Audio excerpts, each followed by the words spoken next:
সকালবেলা ঘুম থেকে উঠে দেখি বেশ আকাশটা পরিষ্কার, রোদও উঠেছে, আজ প্রচণ্ড গরমও হয়েছিল দুপুরবেলা। তারপর দেখিনি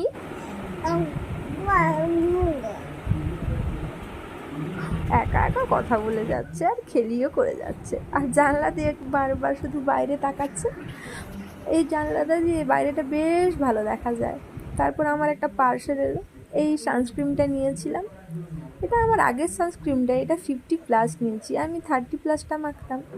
এটা বেশ ভালো, স্কিনটা একদম চাপচাপ করছে না, আমি মেখেও দেখেছি। তারপর বিকেলের দিকে একে নিয়ে একটু বেড়াতে গিয়েছিলাম আমার জেঠু বাড়ির দিকে। রাস্তায় কি হাসি, সারা রাস্তা হেসে হেসে গিয়েছে, কি হাসি। তারপর চলেও এসেছি জেঠু বাড়িতে। দেখছো কিরকম হাসাহাসি করছে, মিত বলে থাকবে।